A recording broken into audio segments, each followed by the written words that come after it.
белгіленген әріп басқалардан ерекше оқылады деп тұр бірінші сұрақта. Мына жерде gather, gentle, glad, goat және goose деген варианттар берілген. Мына жерде дұрыс жауабы gentle, be басқалардан ерекше болып тұр. Өйткені ол ереже бойынша жіңішке, яғни G деп оқылады екен. Есіңізде бар болса, G әрпінің екі оқылуы бар. Біріншісі G деген дауысы, екіншісі J деген дауыс. Осы дауыстарды олардан кейінгі дауысты әріптерге байланысты, егерде А, О, У сияқты жуан дауыстылар тұрса, жуан, онда бұлар Г дауысын береді екен. Ал егерде G әрпінен кейін I, I, Y дауыстары тұрса, олар жіңішке.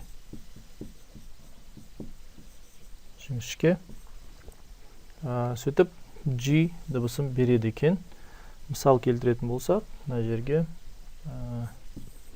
game сөзі, go сөзі, немесе gum сөзі келеді. Ал егер E, I, Y дыбыстарына мысалдар келтіретін болсақ, онда gentle деген біздің мысалымыздағы сөз, одан кейін giraffe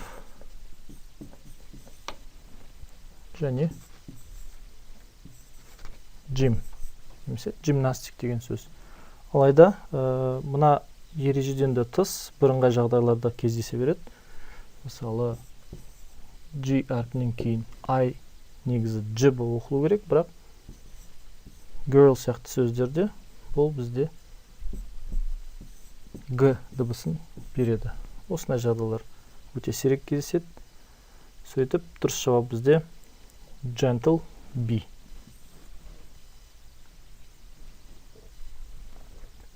Екінші сұрақ, артикльдердің дұрыс нұсқасын таңдаңыз. Russia has strong trade ties with People's Republic of China деп тұр. Яғни мына жерде белгілі жағдай бар. Егерде жалқы есімдер тұрса, мысалы адам аты немесе бір елдердің, мемлекеттердің аттары болса, ол үлкен әріппен жазылады, capital, және де артикльсіз қойылады. Яғни zero article дейді оны, артикльсіз қолданылады. Мысалы, Russia сияқты сөздер, Ресей. Оның алдында ешқандай артикль тұрмау керек. Ал егер одақ елдері, яғни союздар, немесе republic сөзі бар елдер атауының алдында тұрса, онда Z артиклін қажет етеді. Мысалы, the United Kingdom, немесе the USA, the United States of America, барлығы одақ елдер. Немесе republic деген сөзі бар елдер атауында. Біздің мысалымыздағыдай. The People's Republic of China. Мына жерде міндетті түрде Z артиклін қоюымыз керек. Сөйтіп, басқа да мысалдар келтіретін болсақ, The Republic of Kazakhstan сияқты мысалдарды келтіруге болады. Сөйтіп, дұрыс жауабымыз мына жерде zero article, яғни артикль қойылмайды, және екінші бос жерге Z артиклін, яғни белгілік артиклін қойымыз керекпіз. Сондай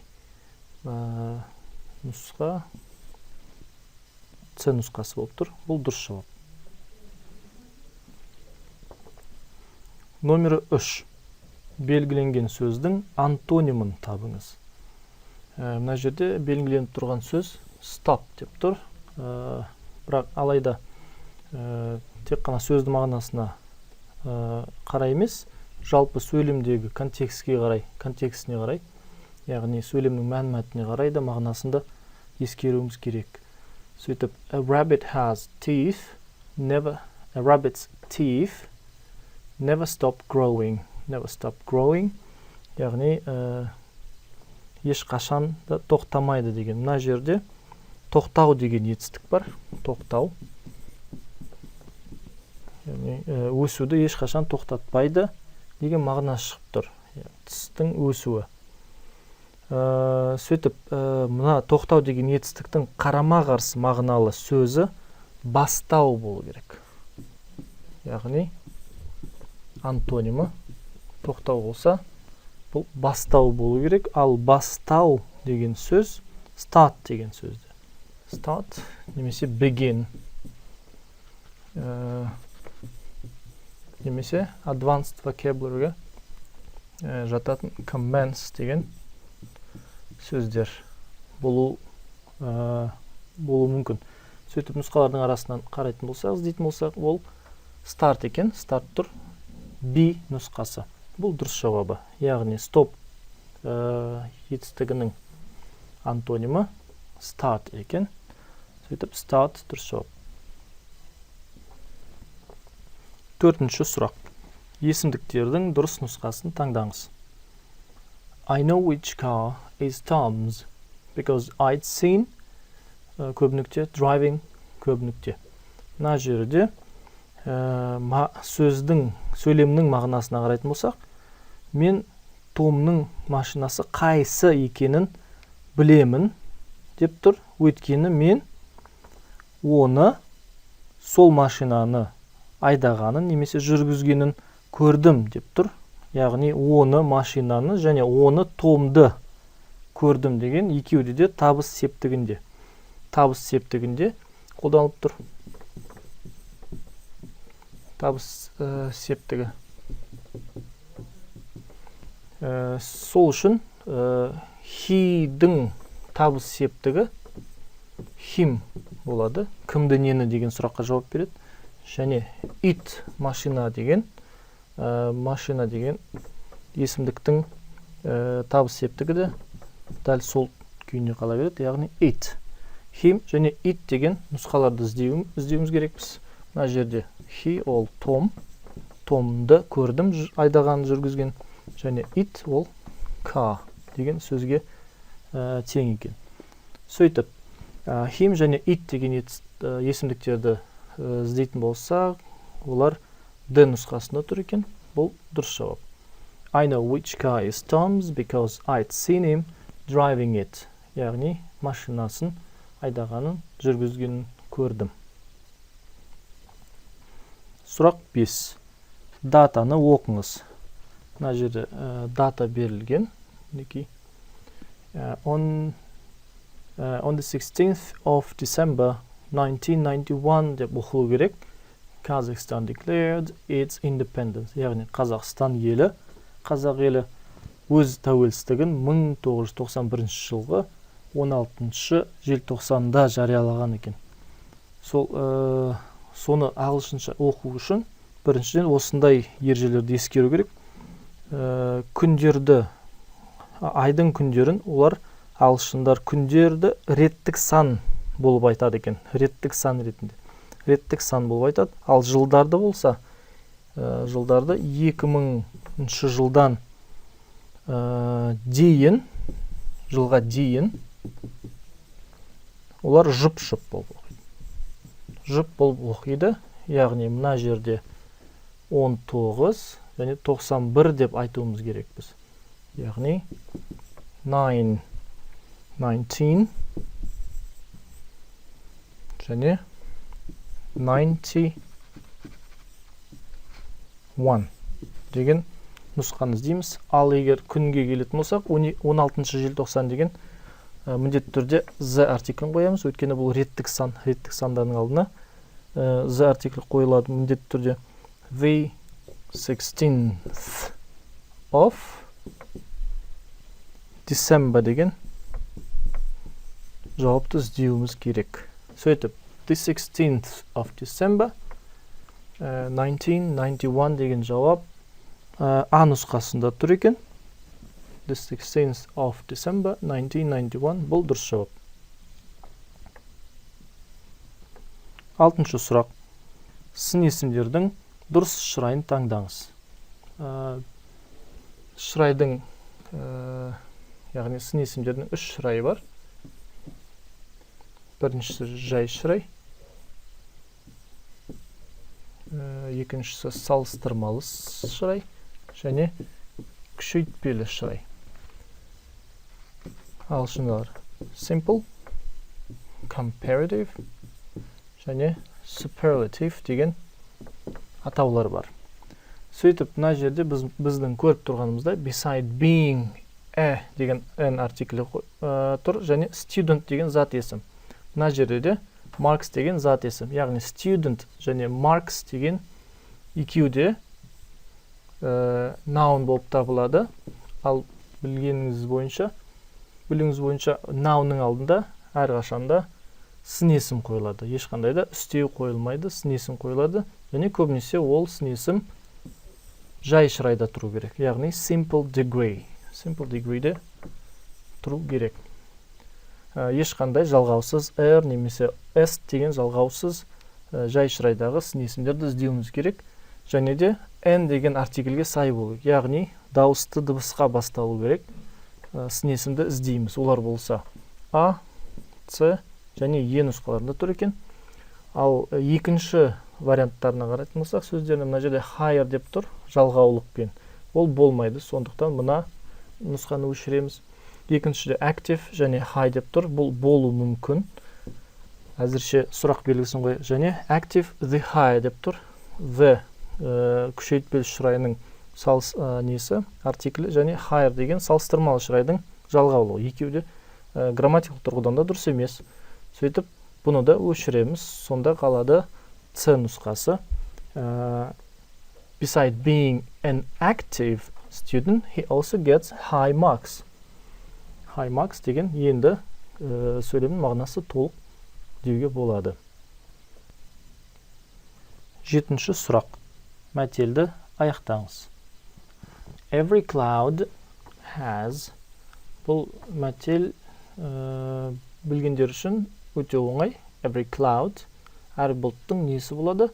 A silver lining деп тұр. Бұл дұрыс жауабы. Ал түсіндіретін болсақ, бұл жалпы бұл мәтелдің тематикасы жамандық пен жақсылық деген сөз. Яғни әр жамандықтан кейін жақсылық та келер деген мағынада. Бұның қазақша баламасы бұлыңғыр күннің артынан бұлтты түре күн шығар, немесе түн артынан күн келер деген баламаларды келтіруге болады. Яғни әр жамандықтың артынан міндетті түрде жақсылық келеді деген every cloud has a silver lining деген А нұсқасын белгілеуіміз тиіспіз.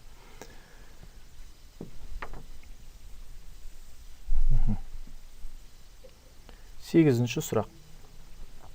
Саналатын зат есімді табыңыз. Hydrogen, silver, electricity, cotton, laboratory. Яғни мына жерде саналатын, яғни саусақпен санауға келетін зат есімдер және санауға келмейтін зат есімдер деп бөлінеді. Сөйтіп, оларды ажырата білу үшін әуелі мына сөздердің мағыналарын немесе аудармаларын түсінуіміз керек. Сөйтіп, hydrogen деген бұл сутегі, яғни бұл газ деген категорияға жатады, ал газ болса, олар саналмайды, яғни газды біз өлшей алмаймыз, яғни саусақпен санай алмаймыз, сондықтан бұл бізде саналмайды, бұны өшіреміз. Бізге керегі саналатын зат есімдер. Келесі, silver деген күміс. Күміс болса, бұлды металл деген материалды білдіреді, металл, күміс. Оны да біз санай алмаймыз, өйткені silver деген бір металдың, яғни бір материалдың бір жалпы атауы болғандықтан, біз оларды санай алмаймыз. Басқа да мысалдар, мысалы ағаштан жасалған бұл материал ретінде, немесе жібек сияқты матаның атты сияқты біз оларды санай алмаймыз, тек қана жекеше түрде қойылады. Келесі, electricity, яғни электр қуаты. Бұл бізде құбылыстарға жатады. Құбылыс, явлениялар, құбылыс. Оларды біз санай алмаймыз, өйткені бұл жалпы, осындай құбылыстардың жалпы атауы. Ол electricity, бұл қуат әрқашанда жекешеде саналмайды. Сондықтан жекеше түрде тұрады. Келесі cotton деген сөз, мақта, яғни ол да материалдарға кіреді. Материалдар категориясына, яғни жібек сияқты сөздер санауға келмейді. Сондықтан cotton, мақта деген сөзде санауға келмейді. Келесі сөз laboratory, яғни зертхана немесе лаборатория. Бұл бөлменің аты, бір бөлменің аты, бөлме десек те болады. Бірнеше лаборатория, бірнеше зертханалар деп көпше түрінде де қолдануға болады. Сондықтан laboratories деген S жалғауын алады. Яғни нақтырақ айтатын болсақ, laboratories деген IES жалғауын алатын және санауға келетін зат есімге жатады. Сондықтан біздің дұрыс жауабымыз Е нұсқасы. 9-шы сұрақ. Тиісті фразалық етістікті қойыңыз. The process of photosynthesis in the leaf. Көбінікте water and carbon dioxide. Көбінікте sugar. Яғни сөйлемнің мағынасына, мәнмәтіне қарайтын болсақ, мына фотосинтез атты процестің ішінде, процестің барысында су мен көмір қышқыл газын, яғни мына жерде су мен көмір қышқыл газын қантыққа деп тұр. Қантыққа деген бізде барыс септігі бар. Яғни барыс септігі бар. Сондықтан бізге барыс септігіне сай предлог, яғни көмекші сөз керек. Соны сол арқылы бір күйден екінші күйге айналдыру деген мағынаны білдіретін предлог және етістік керек, яғни фразалық етістік керек. Бұл болса, бір-бірлеп қарайтын болсақ, біріншісі мысалы turn up деген көтеру деген мағынаны білдіреді. Көтеру. Мысалы дауысты көтеру, музыканың дауысын көтеру turn up болады. Мына жерде болса, мына фотосинтездің барысында, яғни фотосинтез, жапырақтағы фотосинтез су мен көмір қышқыл газын қантқа көтереді деген мағынасыз бір сөйлем болды. Сондықтан мына нұсқаны біз өшіре тастайық. Келесі turn off деген бұл өшіру, сөндіру. Мысалы, теледидарды сөндіру, немесе радионы өшіру, жарықты өшіру деген мағынаны білдіреді. Яғни фотосинтез процесі суды және көмір қышқыл газын қантқа өшіреді деген ол да мағынасы болып шықты. Сондықтан оны да өшіреміз. Келесі turn on деген, turn on деген өшірудің антонимі, яғни қосу, іске асу. Қосу, мысалы жарықты қосу, теледидарды, телевизорды қосу сияқты мысалдар келтіруге болады. Мына жерде мына су мен көмір қышқыл газы қантқа қосады деген мағына сәл мағынасыз болады. Қантқа қосады. Суды ол біріншіден суды қоспайды. Ол суды және көмір қышқыл газын қантқа айналдырады. Егер білетін болсаңыз, бұл биология пәнінен бір сабақ, фотосинтез деген сабақ. Сондықтан оны да өшіріп тастайық. Келесі turns into деген, turns into'дің мағынасы айналдыру. Айналдыру, яғни бір күйден екінші күйге айналдыру іс-қимылын білдіретін етістік. Айналдыру бұл бізге сәл келетін сияқты. Сондықтан әзірше оның қасына сұрақ белгісін қояйық. Келесі turns down деген, екі мағынасы бар. Оны қайтару немесе қабылдамау бірінші мағынасы, екіншісі азайту. Мына жердегі тура мағынадағы азайту, немесе жарықты немесе музыканың дауысын азайту сияқты мысалдар келтіруге болады. Мына жерде су мен көмір қышқыл газын қантқа азайтады деген, ол да мағынасыз бір сөйлем болып қалды. Ең сәйкесі ең сайы, ең дұрысы бұл D нұсқасы болып тұр қазірше. Айналдыру, яғни фотосинтез процесі, жапырақтағы фотосинтез процесі сумен көмірқышқыл газын қантқа айналдырады. Яғни мына осы екі элементті қантқа айналдырады деген мағынасы бар сөйлем сияқты. Сондықтан біз D нұсқасын белгілейміз. 10-шы сұрақ. Жауаптың дұрыс нұсқасын таңдаңыз. What river does Washington DC stand on? Мына жерде Washington DC, яғни ақш-тың, Америка құрама штаттардың астанасы, бас қаласы болып табылады. Яғни Washington District of Columbia деген, яғни қай өзенінің тұсында тұр деп тұр. Мына қала. Білетін болсаңыз, бұл Джордж Вашингтон, яғни ақш-тың алғашқы президенті. Алғашқы президенті таңдаған жер және сол өзеннің бойында болу керек деп өзі шешім қабылдаған. Сол өзен Атлант мұхитына құяды. Оның аты да Potomac River деген. Яғни Potomac River-ның бойында тұрған Washington DC бас қаласы тұр. Сондықтан дұрыс жауабы С деп белгілейміз. 11-ші сұрақ. Жауаптың дұрыс нұсқасын таңдаңыз. The көп нүкте office is the official office of the president. Нелерге қарайтын болсақ, жауаптарға, варианттарға қарайтын болсақ, бұл бізде USA деген тақырыпқа байланысты. Өткені оларда президенттік жүйесі бар, яғни басқару жүйесі бар.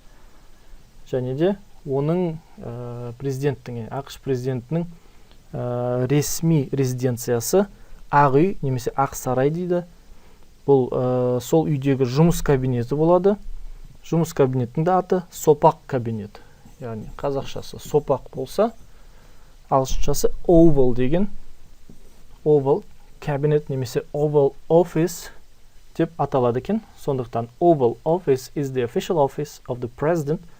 Қайда орналасқан десек, Ақ үйде, яғни Ақ сарайда орналасқан the White House-тың ішінде.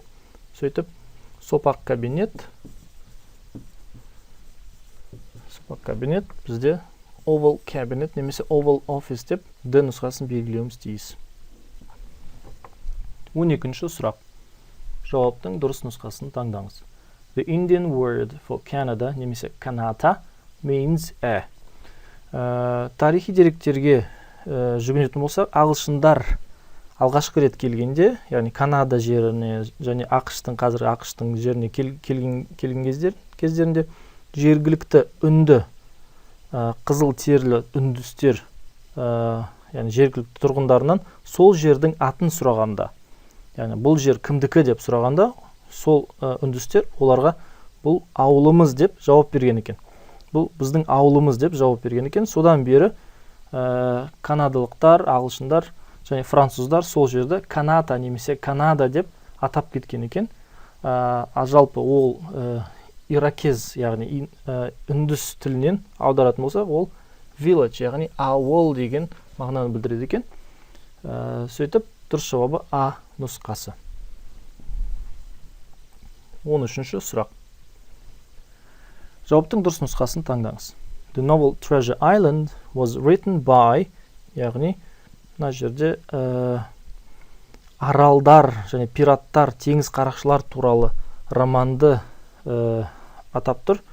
Сұрап тұр, осы теңіз қарақшылар туралы романды жазған шотландық жазушы, әйгілі шотландық жазушы, талай ретте фильмдерде түсірілген және де мультфильмдерде түсірілген. Бұл жазушы Роберт Стивенсон деген кісі. Яғни шотландық әйгілі жазушысы. Бұл Роберт Стивенсон. Дұрыс жауабы Б.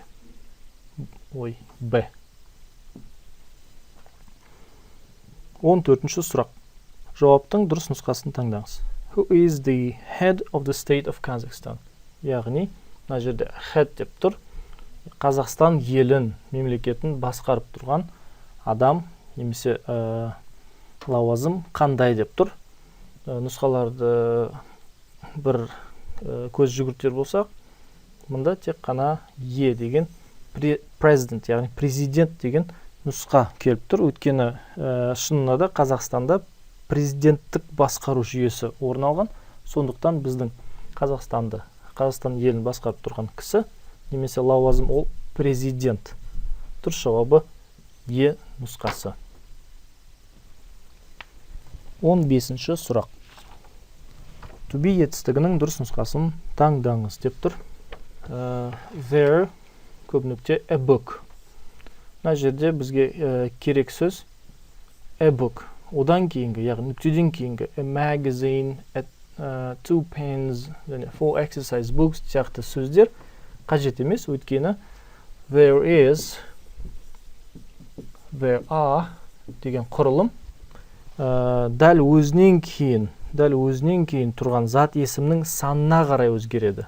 Яғни, егер де ол жекешеде болса, singular, онда there is қолданылады. Ал егер көпше түрінде тұрса, plural, онда are деген етістік қолданылады. Сол үшін бізде дәл содан кейін, яғни there'дан кейін тұрған зат есімнің түрі жекеше, a book. Сондықтан мына жерге біз is деген етістікті қоюымыз керек. Сол үшін дұрыс жауабы A. There is a book. Одан кейін a magazine, two pens and four exercise books on the table деп тұр. Бұл дұрыс жауабы. 16-шы сұрақ. Етістіктің дұрыс нұсқасын таңдаңыз. Көп нүкте you always көп нүкте a taxi to work. Яғни мына жерде бізге көмекші сөз ретінде always деген сөз беріліп тұр. Always-дің мағынасы әрқашан. Ал әрқашан болса, ол мезгіл пысықтаушы, әдеттегі іс-әрекеттерді білдіретін simple шақтарда қолданылады. Яғни әдеттегі іс-әрекеттерді білдіретін simple шақтар. Бұл present simple, past simple немесе future simple да бола алады. Сондықтан ол simple-дардың сол simple шақтарының біреуін таңдауымыз керек екенін көрсетіп тұр. Нұсқаларға қарайтын болсақ, мына жерде are take деген ондай шақ жоқ, are taking деген бар, do taking деген нұсқа жоқ, do take деген нұсқа бар, does take деген нұсқа бар. Енді мына жерде you деген есімдік берілгендіктен E нұсқасын өшіреміз. Сонда B немесе D деген нұсқалар қалды. Ал always деген сөз бізде simple present деген шаққа сілтеме жасап тұр. Өйткені мына жерде always деген сөз бар. Яғни әрқашан бұл болса әдеттегі болатын рутина ретінде етістіктерді білдіреді. Сол үшін are taking деген нұсқаны өшіреміз. Өйткені бұл бізге нақ осы шақ, яғни дәл осы кезде болып жатқан іс-әрекетті білдіру үшін қолданылатын шақ. Сол үшін D нұсқасы қалып тұр. Тек осы ғана дұрыс. Do you always take a taxi to work? Сен жұмысқа барарда әрқашанда такси арқылы барасың ба, жетесің ба деген сұрақ айтылған. 17-ші сұрақ. Етістіктердің дұрыс нұсқасын таңдаңыз. Last year, I көп нүкте, my holiday in Ireland нүкте, it көп нүкте, great. Мына жерде бізге көмектесетін көрсеткіштер бар, көмекші сөздер бар. Бұл болса last year. Last year деген өткен шақтарды білдіреді. Өткен шақтардан past simple немесе past continuous деген шақтарды қолдануға бізге рұқсат береді. Сол үшін past simple және continuous қана келе алады жауаптар ретінде. Нұсқаларға қарайтын болсақ, бізге A және B нұсқалары бар екен. A және B нұсқалары. Қалғандары were нұсқасы болмайды. Өйткені spended деген ол грамматикалық дұрыс емес. Were spending болмайды. Өйткені мына жерде I деген есімдік берілген, яғни жекеше. және was being деген бұл non-action verb, non-action, сондықтан ing жалғауын алмайды екен non-actionдар. Сол үшін was being дегенде болмайды. Сөйтіп A және B нұсқалар қалды. Мына жерде was being деп тұр. It was being great деген non-action болғандықтан бұнда өшіреміз. Жалғыз ғана қалған дұрыс жауабы B нұсқасы. Яғни last year I spent my holiday in Ireland. Ирландияда өткіздім өткен жылы. Және де ол кездер керемет еді деген мағынаны білдіретін it was great деген it was жекеше түрде өткен шақта, яғни past simple екі етістікті де past simple'да қолдануымыз керек екен. Сөйтіп дұрыс жауабы Б. 18-ші сұрақ. Етістіктердің дұрыс нұсқасын таңдаңыз.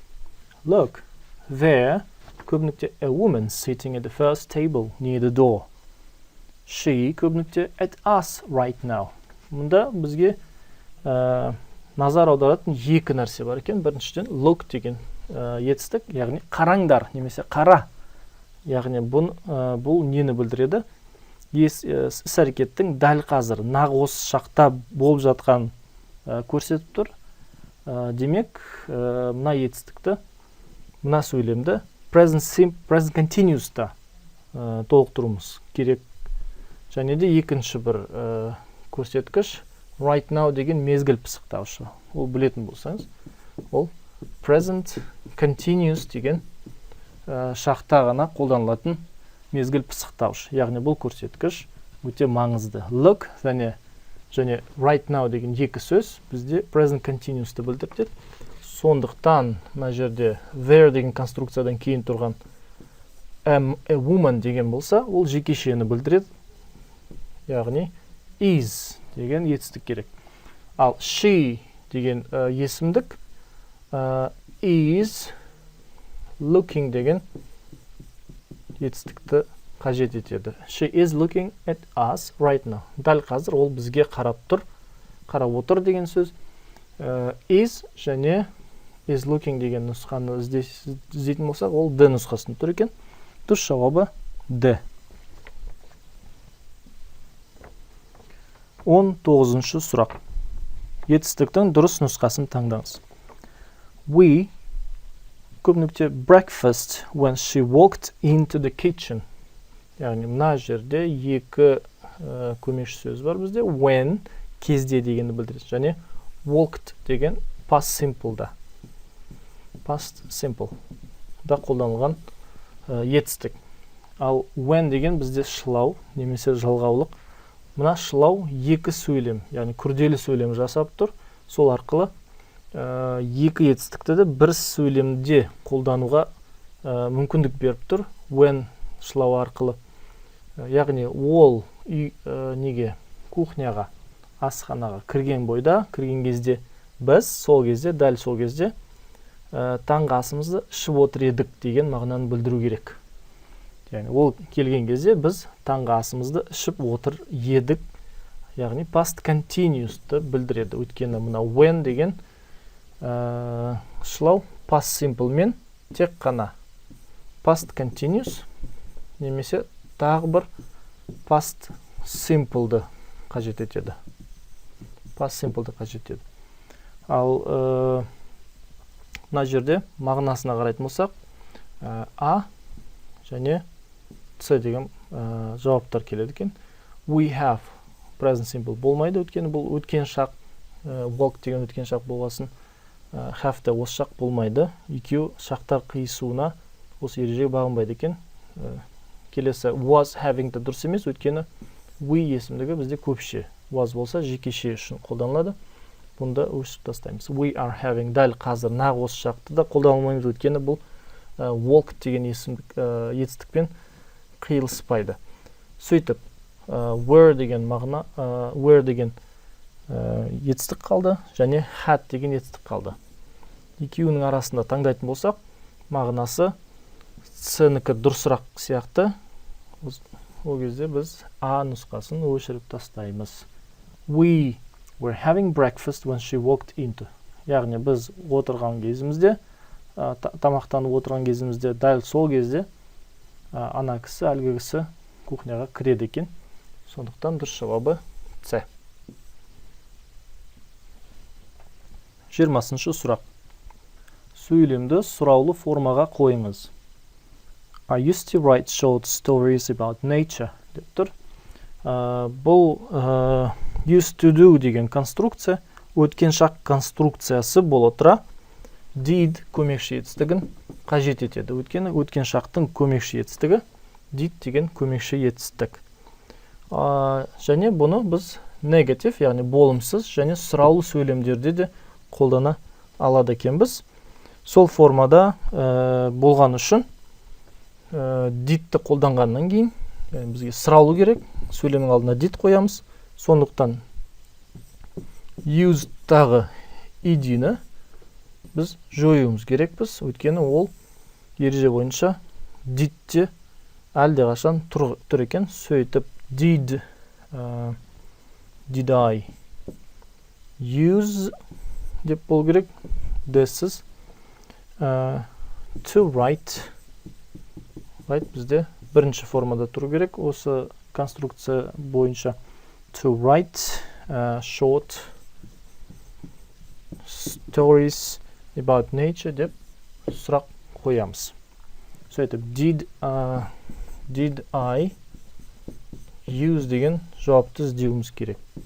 Did I use to V1. Ол болса бізде Е нұсқасында тұр екен. Бұл дұрыс жауап. Did I used to write short stories about nature? 21-ші сұрақ. Көпше түрдегі зат есімдердің тәуелдік формасы дұрыс берілген. Яғни тәуелдік формасы кейде оны ілік септік деп атайды. Ілік септік. Яғни ілік септікте тұрған зат есімді табыңыз, және ол зат есім бізде көпше түрде болу керек. Зат есім көпше түрінде және ілік септікте тәуелдік формада тұру керек. Тәуелдік форма дегеніміз ол апостроф S. Апостроф S деген форма. Сөйтіп, schools бұл жекешеде тұр, сондықтан бұл бізге көпше түріне жатмағандықтан біз оны өшіріп тастаймыз. Girl ол да жекешеде тұр. Children көпше және апостроф S деп тұр. Бұл дұрыс сияқты, бұны белгілейміз. Bedroom жекешеде, сондықтан bedrooms деген жекеше түрде ілік септігінде тұрған зат есім. Actress бұл жекеше түрде тұр, сондықтан бұл да дұрыс емес. Tables деген көпше түрде тұр, бірақ ереже бойынша білсеңіз, мінекей S-пен аяқталатын сөйлемдер, зат есімдер артынан тек қана апостроф қойылады екен. Өйткені S-ті жазсақ та жазбасақ та ол айтылмайды да, естілмейді де. Яғни сол үшін оны S-ті жазбайды, тек қана апостроф жазылады. Бізде де дәл осындай жағдай. Tables деген S-пен жалғанда және апостроф деген не қойып тұр, знак. Сондықтан D-ді дұрыс екен. Lies деген биттер деген білдіреді. Lies көпше түрі. Мына жерде S жалғау жоқ, сондықтан апостроф S толығымен жазамыз. Бұл да дұрыс екен. Woman деген жекеше. Сондықтан woman's деген әйел адамның дегенді білдіретін, ол да дұрыс емес.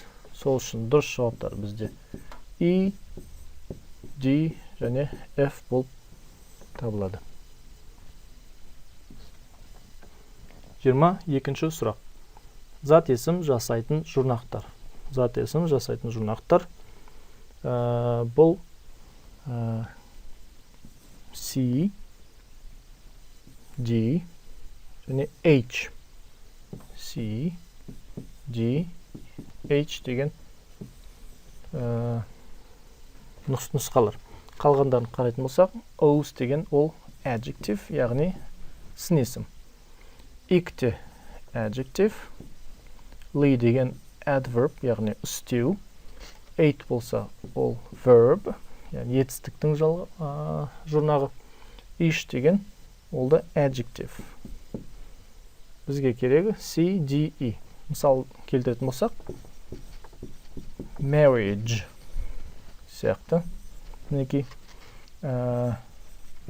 employee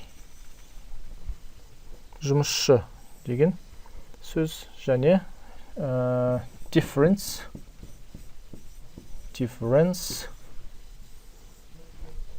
бұл айырмашылық деген білдіретін үш зат есім. Marriage, үйлену, employee және difference деген сөздер ретінде мысалдар ретінде келтіруге болады. 23-ші сұрақ. Dirty сын есімнің синонимдерін таңдаңыз. Dirty'дің мағынасы кір немесе лас. Бұл сын есім, яғни қандай деген сұраққа жауап беру керек, сөздерді іздеуіміз керек. Сөйтіп, dust деген кір, бұл бізде зат есім, сондықтан бұны өшіріп тастаймыз. Handsome деген әдемі, яғни кір ластың синонимі емес. Сондықтан оны да өшіреміз. Complex деген күрделі, оны да өшіреміз, өйткені кір немесе тазалықпен байланысты бір сөз емес. Unclean, яғни cleanның қарама қарсы. Clean бізде таза болса, unclean таза емес, немесе кір лас білдіреді, сондықтан G нұсқасын таңдаймыз. Ары қарай, honest деген адал адам, шындықты айтатын адам, бұл да болмайды, өйткені кір және ласпен байланысты емес. Fresh деген жаңа деген, бұл да болмайды, соған байланысты емес. Және muddy деген болады, өйткені бұның мағынасы ластанған, кір дегенді білдіреді. Ластанған, кір деген мағынаны білдіреді, сондықтан бұны да болады. Giant деген үлкен, бұл көлемге байланысты сын есім, оны да өшіріп тастаймыз. Сонымен дұрыс жауаптары G және H нұсқалары. 24-ші сұрақ. Етістіктің сәйкес нұсқаларын таңдаңыз. The author, көп нүкте, a book about a very clever dog. Very clever dog. Мына жерде author'ды есімдікке айналдыратын болса, he немесе she деген есімдіктерді қоюға болады. Сондықтан he, she деген етістікке есімдіктеріне етістік, сәйкес етістіктерді іздеуіміз керек. Сондықтан he, she деген write болмайды, өйткені writes болу керек еді. Wrote болады, мұнаны біз белгілейміз. We're writing деген, болмайды, өйткені were деген көпше есімдіктер үшін қолданылады. Write бұл дұрыс емес формада жазылған. Ондай ағылшын тілінде ондай форма жоқ. Was writing болады. Өйткені he, she was writing, was деген жекешелер үшін қолданылады. Written деген бұл есімше екі, яғни екінші формасы, бұл болмайды, өйткені етістіктің үшінші формасы алдында бір көмекші етістік болу керек еді. Сол үшін бұл тек қана written деп жазсақ дұрыс емес. Writing-ді дәл солай, алдында көмекші етістік керек еді. The author is writing, was writing сияқты көмекші етістіктер керек еді. Жалғыз өзі басына ол дұрыс емес. Және the author is writing, дәл қазір нағы осы шақты білдіретін is writing, бұл да келеді. Сөйтіп, дұрыс жауаптары C, B және H. 25-ші сұрақ. Қазақтың жазушы ағартушыларын көрсетіңіз. Жазушы ағартушы. Енді тарих және әдебиет деген пәндерден білуіміз бойынша ол жазушы ағартушыларға кіретін Сәкен Сейфуллин, Абай Құнанбай және Мұхтар Әуезов сияқты жазушылар кіреді. Қалғандарын қарайтын болсақ, Кәрім Мәсімов ол саясаткер, Төле би болса, ол бізде қазы немесе төреші, үш биден біреуі. Яғни үш төрешіден біреуі Төле би, Қазыбек би, Айтеке би сияқты ол жазушы ағартушы емес. Олар қазылар болған, яғни төрешілік жасаған сот адамдары. Сөйтіп, Дінмұхамед Қонаевта ол да саясаткер. Одан кейін Қайрат Нұртас деген ол әнші, заманауи әнші, ол да болмайды. Және Амина Өмірзақова деген ол актриса. Бұл актриса, сол үшін бұл да жазушыларға кірмейді. Сөйтіп, дұрыс жауаптары A, D және G. 26-шы сұрақ. Көмекші сөздер, предлогтар дұрыс қолданылған. мына жерде дұрыс қолданылған көмекші сөздер немесе предлогтарды қарайтын болсақ, бұл Б нұсқасында дұрыс қолданылған, және Е нұсқасында қолданылған, және G нұсқасында дұрыс қолданылған екен. Өйткені қараңыздар, an old woman is waiting at the bus stop, яғни аялдамада тұр. Бұл дұрыс предлог, яғни аялдамада тұр, at дегенмен қолданылады. Келесі, Amelia is fond of, бұл тұрақты сөз тіркесі, fond деген сөзбен әрқашанда тек of деген предлог қолданылады. She is fond of Asian music. Және G нұсқасында there are many bridges, көпірлер, көптеген көпірлер бар. Thames өзенінің үстінен өтетін көпірлер, яғни білетіміздей өзеннің үстінен өтетін көпірлерді біз over арқылы, яғни over предлог арқылы айтуымыз керек. Басқаларын көретін болсақ, мына жерде will you come to see us in this Saturday? Біріншіден Saturday сөз бізде on мен қолданылады, бірақ this деген сілтеу есімдігі болған үшін ешқандай да предлогты қажет етпейді бұл сөйлем. Will you come to see us this Saturday деген дұрыс болатын еді. Сөйтіп бұл дұрыс емес. Келесі, the plane took off right from time. Дәл уақытында деген мағынаны білдіретін from time емес, in time немесе on time деп қолданылу керек еді. Келесі, would you like to dance in me? Яғни менімен билегің келеді ме деген сұрақ дұрыс емес, менімен дегенді білдіретін with деген предлог болу керек еді. Would you like to dance with me деген дұрыс. We will be on home to welcome you. Мына жерде үйде боламыз, сені күтіп аламыз деген мағына білдіретін. On home емес, at home деген есімдік предлог болу керек еді. Және соңғы Арман twisted his ankle dancing off the street. Яғни көшеде билеп жатқан кезде аяғын ауыртып алды деген. Бұл in the street немесе on the street деген екі предлогты қолдануға болатын еді, бірақ of дұрыс емес. Сөйтіп, дұрыс жауаптары B, E және G. 27-ші сұрақ. Сәйкес сөйлемдерге en артиклін қойыңыз. Бұл белгісіздік артиклі. En жекешелерде немесе жекеше саналатын зат есімдермен қолданылатын артикль. Сөйтіп, жекеше саналатын артикль бізде E нұсқасында тұр, a huge spider және G нұсқасында тұр екен. Басқаларда ол болмайды. Қарайық. Look, there is a huge spider. Жекеше түрде тұр, spider, яғни өрмекші, үлкен өрмекші қабырғаның үстінде отыр деген. There is a huge spider on the wall.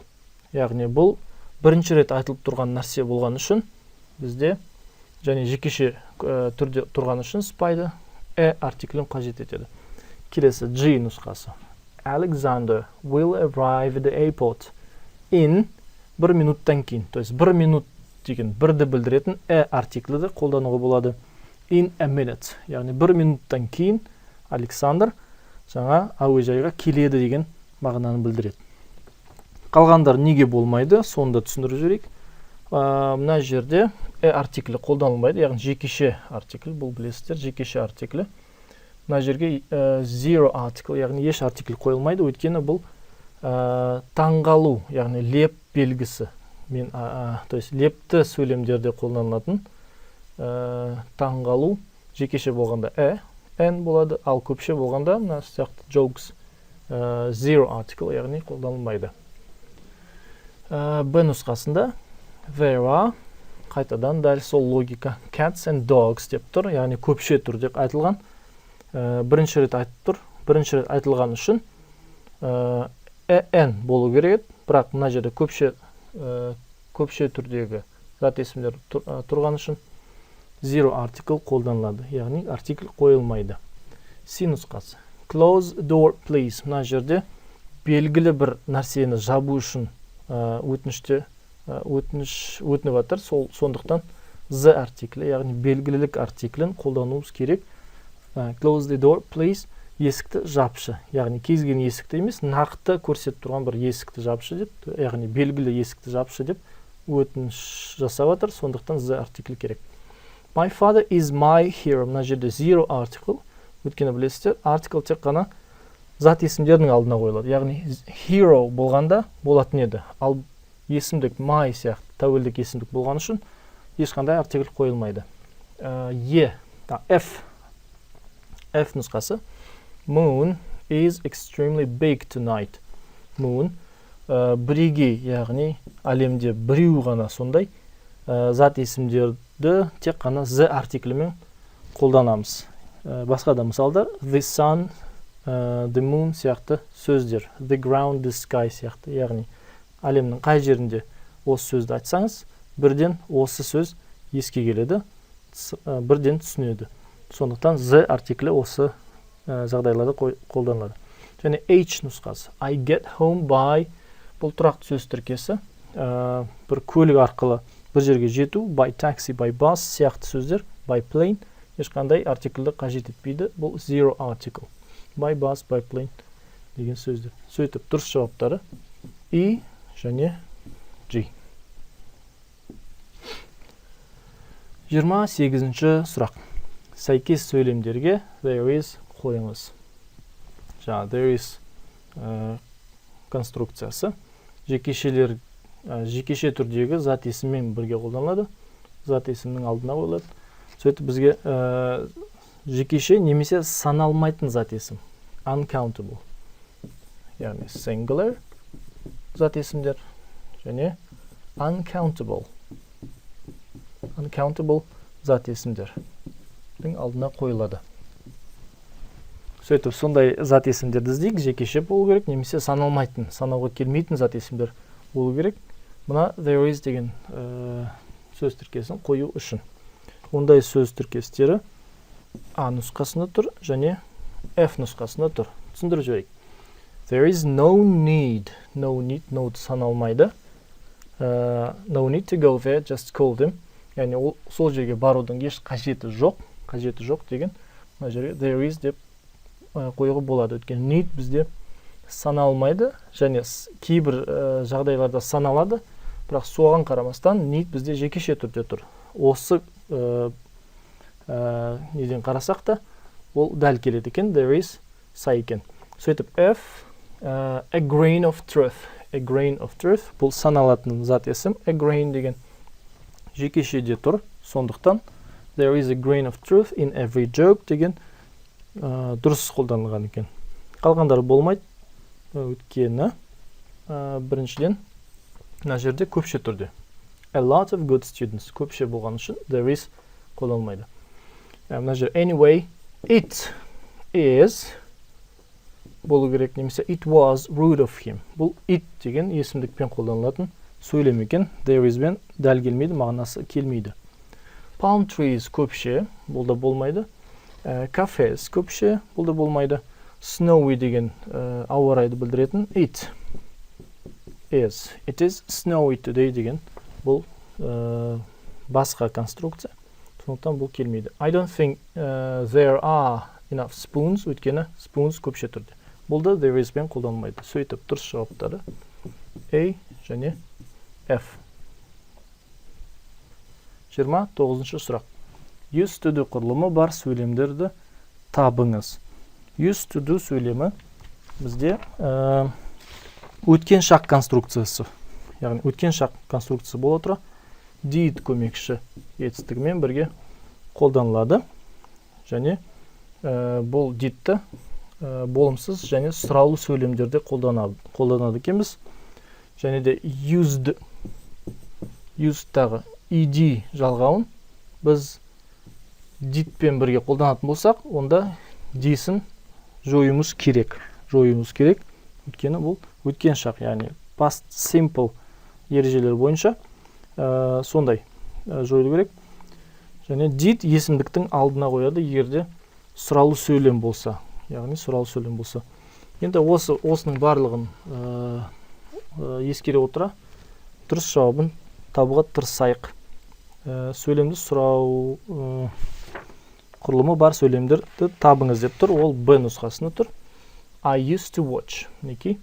Өйткені used to V1 болу керек. Немесе сұраулы болса, немесе негатив болса, didn't use. Ешқандай десі жоқ. To V1. Немесе сұраулы сөйлем. Did somebody use to V1 сұраулы формасы. Осындайға сәйкес сөйлемдерді іздейік. Бұл Б нұсқасында көрдік. I used to watch cartoons all day long. Яғни бұрын сондай көруші едім, көп күні бойы көруші едім мультиктерді. Және Ф нұсқасы. Did you used to work so late? Did деген қолданылғаннан кейін use бізде D-сіз қолданылады. Did you used to work so late? Қалғандарында дұрыс емес. Өйткені мына жерде did те бар, used те бар. Бұл грамматикалық тұрғыдан дұрыс емес. Үште were they used to sing? Бұл мүлдем басқа конструкция. Бұл дағдылану дегенді білдіретін. Әдетті дағдылану, әдет үйреншіктілікті білдіретін конструкция екен. Бұл used to конструкциясы сай емес. Used you to get up. Мына жерде did деген етістік, көмекші етістік болу керек. Бұл да дұрыс емес. I'm not used to eating. Бұл да жаңағыдай дағдылану сияқты, С нұсқасы сияқты екеуде. Бұл конструкцияға сай емес. G нұсқасында we've never used such instruments. Мына жерде ешқандай да конструкция жоқ, тек қана use деген, қолдану деген тура мағынада негізгі етістік қолданылған. Бұл да конструкцияға сай емес. Және does he use to listen? Мына жерде біріншіден did болу керек, does емес. Екіншіден used емес, use болу керек еді, дұрыс саналу үшін. Сонымен дұрыс нұсқалары B және D дұрыс жауап. B және F дұрыс жауаптар. B және F жауаптар. 30-шы сұрақ. Британия парламентінің қауымдар палатасы. The House of Commons ағылшыншасы. Бұлар туралы дұрыс мәліметтерді табыңыз деп тұр. Яғни Британия білетіңіздей парламент. Яғни олардың үкіметі парламент. Екі палатадан құралған. Біріншісі Commons, House of Commons. Екіншісі Lords. Commons'тарды сайлайды, яғни elected. Lordтар болса inherited, яғни мұра етеді. Бұл орынды мұра етеді екен бұл палатада лордтар. Commons бізде lower house, яғни төменгі палата, бұл болса Lords. Жоғарғы палата upper house, жоғарғы палата. Яғни атынан да белгілі lower, upperдан төменірек. Сондықтан Commons деген сайланатын, яғни халықтан, кәдімгі депутаттар сияқты, маслихаттан сияқты сайланатын саясаткерлер. Лорд болса, олар ешкім сайламайды. Олар сол лауазымдарын балаларына, ұрпақтарына мұра етеді екен, мұрагерлеріне мұра етеді екен. Сөйтіп, Commons'тардың төрағасы спикер болса, осы палатының төрағасы спикер, лордтар палатасының төрағасы Lord Chancellor. Chancellor деген кісі. Сөйтіп, мына нелердің енді қызметтеріне көрейік. Негізі Commons'тар, олардың негізі қызметі law making. Яғни олар заң шығарады, заң өңдейді. Ал лордтар болса, сол заңдарды қабылдайды. Approval. Яғни жұмыстары сол. Осы мәліметтерге қарайтын болсақ, дұрыс немесе бұрыс нелерді, нұсқаларды, мәліметтерді табайық. It grants visas for foreign tourists. Foreign tourists get the visas, яғни визаларды, шетел туристерге визаларды беретін Foreign Affairs Ministry. Яғни бұл мүлден басқа министерство береді екен, сыртқы істер министрлігі визаларды таратады екен. Сондықтан бұл біздің қауымдар палатасы, яғни House of Commonsқа байланысты емес. Олардың қызметі жұмысы емес. Екінші, it plays the major role in law making. Неке law making деген бізде бар, яғни заң шығарады. Бұл House of Commons, бұл дұрыс мәлімет. Сондықтан оны белгілейміз. Келесі, members of the house inherit the seat. Inherit the seat деген мұра етеді. Яғни осы орындарды, палатадағы орындарды одан кейін ұрпақтарына мұра етеді, мұрагерлеріне мұра етеді. Бұл дұрыс емес, өйткені бұл хаустарды емес, хаустарды House of Commons'тарды емес, оларды өйткені халық сайлайды. Мұра ететіндер олар лордтар, сондықтан С нұсқасы да дұрыс емес. The House of Commons is an upper chamber. Upper chamber деп тұр, яғни жоғарғы палата. Жаңа көрсеткеніміздей, ол жоғарғы емес, төменгі палата болғандықтан бұл нұсқа дұрыс емес. Олар lower chamber. It approves or disapproves new laws. Яғни қабылдайды, немесе қабылдамайды. Жаңа заңдарды қабылдайды, немесе қабылдамайды. Бұл жұмыс лордтардың жұмысы. Мінекей approval, disapproval, сондықтан бұл да House of Commonsқа жатпайды, дұрыс емес. F. Members of the House of Commons are elected. Яғни олар сайланады. Осы палатының мүшелері сайланады. Мінекей бізде де бұл мағлұмат бар. Сондықтан мына мәлімет дұрыс, оны белгілейміз. G. It organizes monarchical elections. Monarchical elections. Біріншіден, бұл олардың қызметі емес. Өйткені жаңа айтқанымыздай, олардың негізгі қызметі заң шығару. Ал монархтарды, яғни патшаларды сайлау, ол Англияда, немесе UK-де, Біріккен Корольдікте еш көрілмеген нәрсе. Өйткені оларда монархтар да inherit, яғни лордтар сияқты жаңа тақтыны мұра етеді. Келесі мұрагерлерге береді екен. Сондықтан ешқандай да elections жоқ. Мүлдем бұл да дұрыс емес мәлімет.